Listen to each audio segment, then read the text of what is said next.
Time, the medium from which we are all constructing our lives. With this, we create, we explore, we grow, and we discover that with which drives ourselves forward. Our passion. My passion is to create environments for others to experience. And through this creation of experience, I am able to carve out a slice of time and make it a memory for those who perceive it. Through sound, light, and technology, this is made possible. The environment I am creating for my final thesis project at Berklee College of Music, as well as the culmination of my residency at Diablo Glass School in Boston, Massachusetts, is called Things Over Time. It will be Berklee's first student-driven, large-scale public sound installation. It will involve the internal transformation of a simple mobile storage unit, or pod, into an immersive chamber, displacing the participants' perception of our changing materiality of our environment through time. Decay, both sonically and physically, will be the primary aesthetic of the work. The pod will be installed with a quad sound system, in which samples of what I am calling sonic portraits will be played and spatialized within the unit. The subject for the portraits that I am taking for this project are the abandoned MBTA tunnels under Tremont Street, America's first subway tunnels ever built. The portraits will consist of sourced audio from material and interaction within the space, gathered impulse responses, and 360-degree ambiances. The participant will hear the sonic environment of these underground spaces displaced above ground, making this historic, restricted area accessible and public. Since I will not have access to the tunnels until mid-July, I have alternately been gathering sonic portraits of locations within Boston to mock up the sonic environment that I am imagining.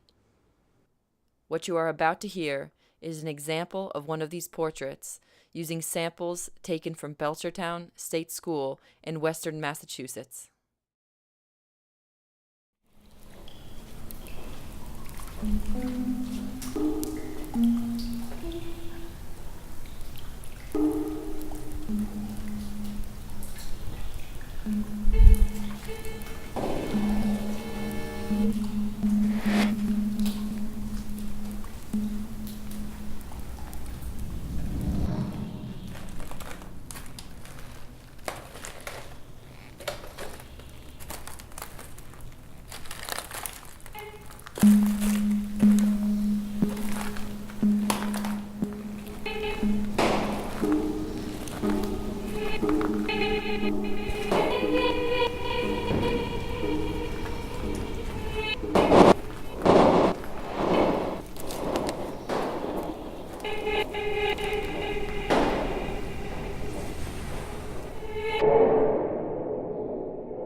In order to create a fully immersive experience, light, glass, and electronics will also be incorporated. As a resident artist at Diablo Glass School, I have had the opportunity to apply glass as a medium to my practice. Glass is a material that does not decay, so it became an interesting challenge when working with it.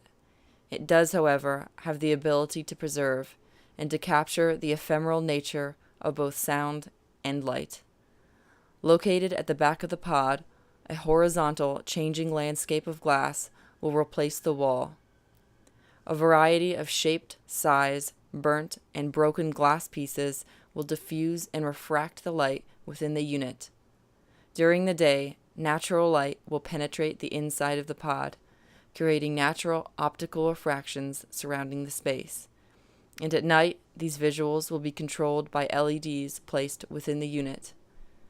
The landscape of glass diffusers will grow over the edges of the pod internally onto the opposing walls and ceiling, becoming a kinetic landscape in which these pieces of fragmented wall become active, showing movement and genesis through light. This work will be installed at 1140 Boylston Street from August 1st to August 15th.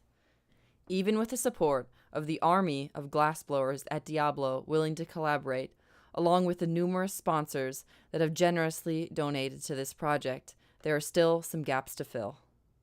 Plexiglass for mounting the pieces, epoxy resin, lighting, speakers, hardware, and acoustical treatment are just a few things that we do not have funding for yet. With your help, we will be able to fill in these gaps and complete the installation.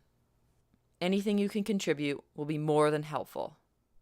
I will leave you with a quote by T.S. Eliot from Burnt Norton of the Four Quartets.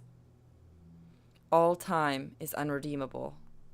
What might have been is an abstraction, remaining a perpetual possibility, only in a world of speculation.